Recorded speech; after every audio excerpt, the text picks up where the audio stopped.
ilalim ng upuan? Okay, tapos na po ba? Okay, very good. So, handa na po ba sa ating aralin ngayon? Okay, so bago tayo pumunta sa aralin, mayroon na akong ipapakita sa inyo. Okay. Ito. Okay, so pagmasdan ninyo mabuti.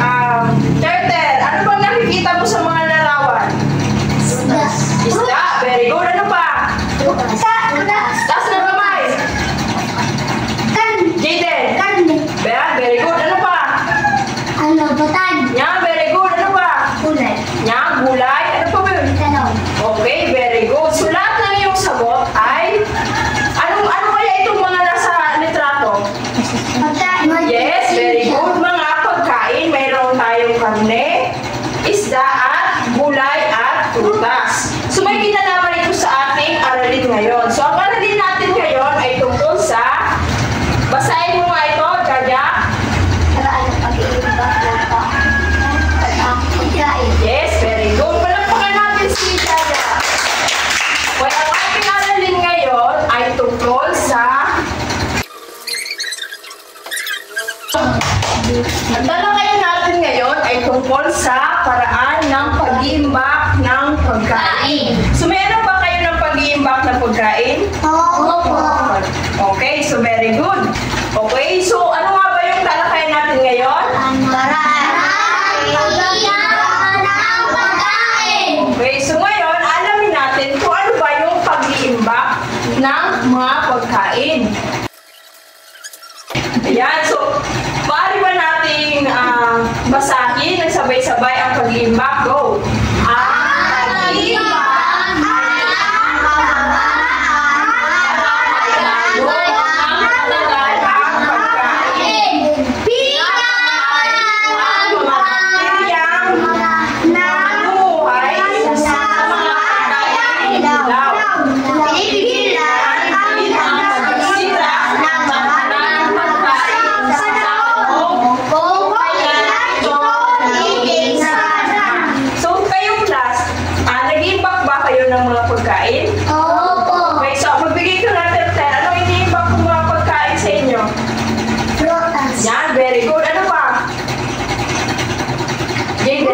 Yeah, very good. Gulay.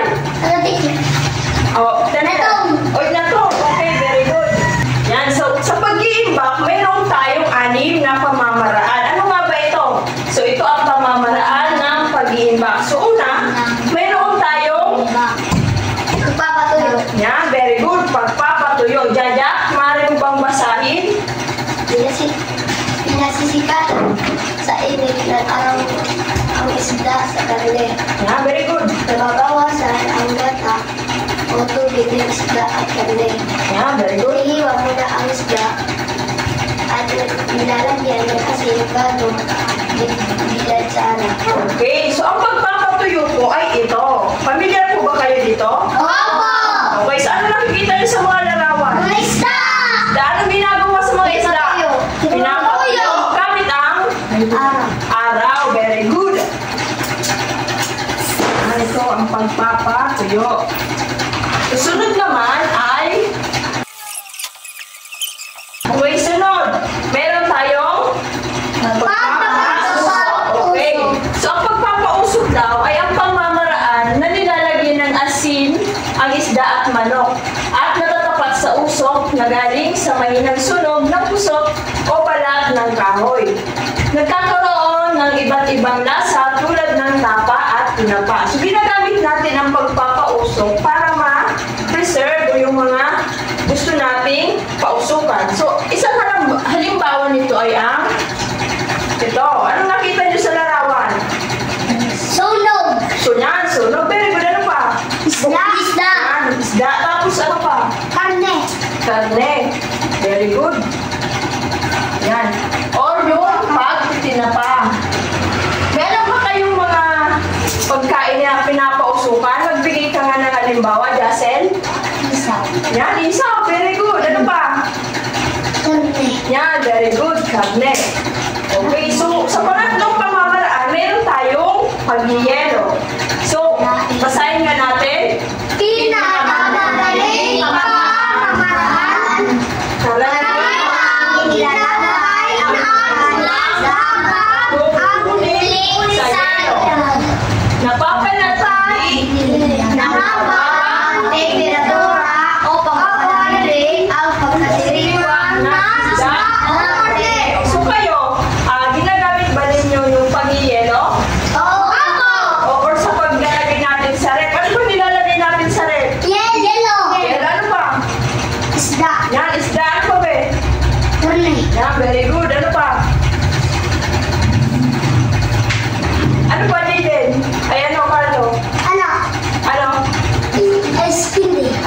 Fideo? Ice cream! Okay, very good. Yan, so ganito po ang paghihelo. So ano napansin nyo? Anong ginagawa ng lalaki sa larawan? Lalagyan ng Yan, nilalagay niya yung mga gulay at prutas sa ref para mga gas.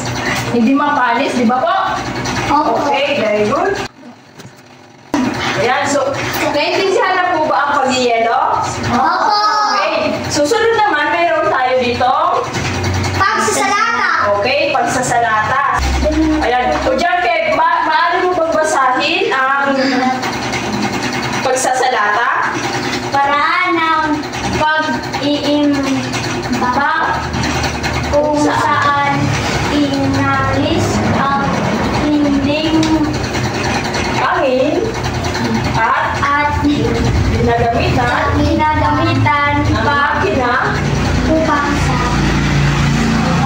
upang takpan at iimbak sa paraang Ito ay hindi nasira ang pagkain ng nag-aaral. Okay, very good. So, ang pagsasalata daw ay ang paraan ng pag-iimbak kung saan inalis ang hangin at ginagamitan ng makina upang takpan at iniimbak sa paraang ito ay hindi masira ang pagkain na matagal. So, ganito po ang pagsasalata. Ayan. So, pamilyar po ba kayo sa pagsasalata? Oo. Okay, so magbigay nga ng halimbawa na nasa lata. Sardinas. Yes, very good. Sa marino. San Marino, yes, very good. Ano ba? Sardinas. Sardinas naman, okay. So ito po ay ang pagsasalata. Susunod, meron tayong pag-aatsara. May pamilya ba kayo sa pag-aatsara? Opo. Okay, so ano ba ang pag-aatsara? Ang pag-aatsara ay ang paggamit ng solusyon ng suka, asin at asukal at iba pang pamamalasa sa pag-iimbak ng pagkain. So, sino na nakatikim ng pag-aatsara or atsara? Okay, so ano nga ba ang lasa niya? Matamis. Matamis, ano pa? Maasim. Yan, maasim. So, ito po ay ang pag-aatsara. Ito ay pamamaraan ng pag-iimbak para mas tumagal ang mga gulay na ginagamitan ng suka. So, naintindihan mo ba? Opo. Okay, very good. So, ayan class. So, nalaman na natin ang mga pamamaraan ng pag-iimbak. So, ngayon, kunin namin yung mga kwaderno at may gagawin tayong activity. Okay, class. Tapos na ba ninyong sagutan? Opo. So, ngayon, sasagutan na natin ito. Sino ba gusto sumagot sa number 1? Jason. Okay. Basahin mo muna, Jaden. Inihiwa ni Alin Ron ang nakuhang talaba bago ibinilad sa araw. Okay, very good. Ano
Okay, very good.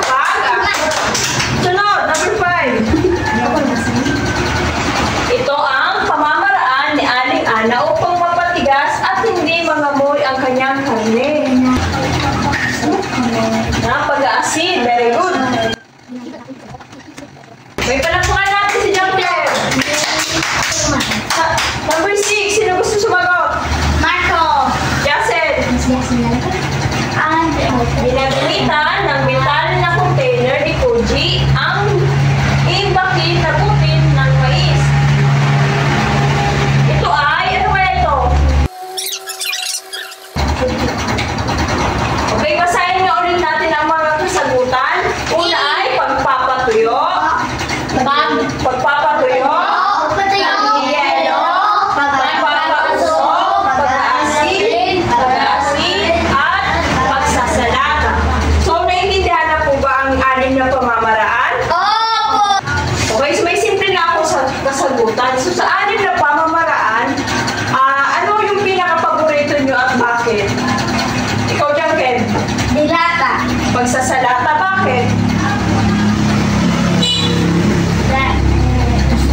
Hindi nag-expire. Yan, very good. Dahil napipreserve dito ang pagkain na gusto nating iimbakin. So, palakpakan naman natin si okay.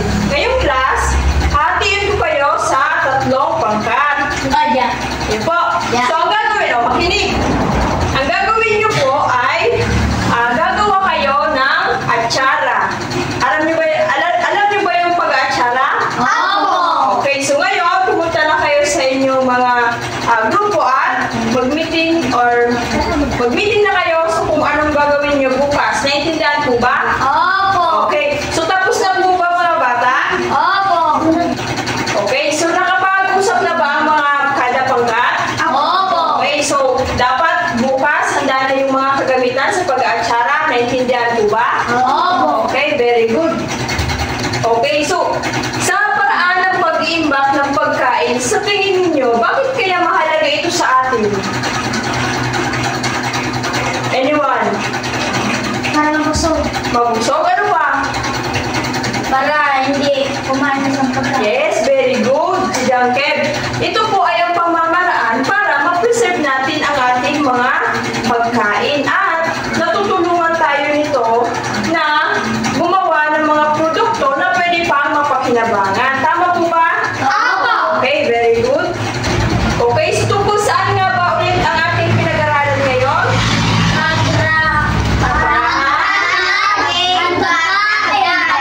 Okay, so isa-isahin nga natin yung 6 na pamamaraan ng pag-iimbak.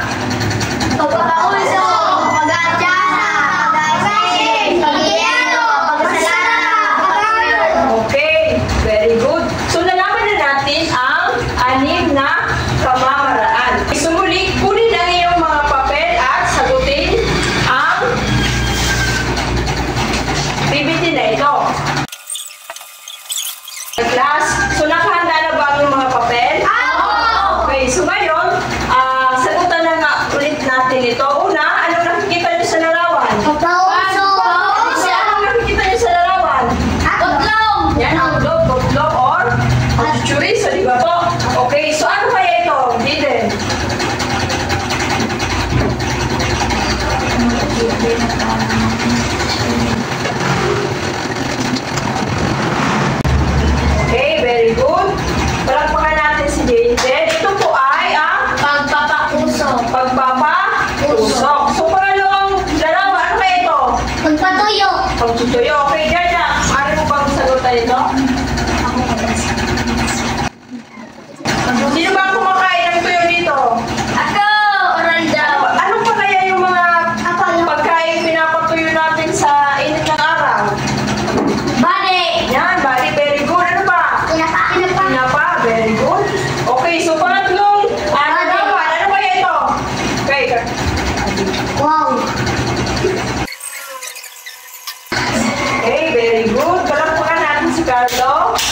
Very good. Very good, Jaja. Ito po ay pagsasa... Ano ito? Pagsasalata. Sabay-sabay nga natin. Pagsasalata. Okay, very good. So, pag-aling na larawan, Jason. Okay, very good. Okay, so palapakan natin yung mga sumagot. Okay. So, ulit natin o basahin na ulit natin ang mga isinagot ng inyong mga classmates. Ito ay Pag-uuso. Pagtutuyo. Pag-iinelo. Pag-asin. Pagpalata. Pag-arasa. wait. Ano ba itong mga anim? Ito ay ano? Pagkaraan ng pag-iimba. Okay. Ito ay pamamaraan ng pag-iimbak. Okay. So, naintindihan na po ba ang lesson natin ngayon? Opo. Okay. So, may katanungan pa? Wala po. Wala na? Okay. So, naintindihan po ba? Opo. Okay, very good. So, kunin ang iyong mga kwaderno at isulat ang inyong takdang aralin.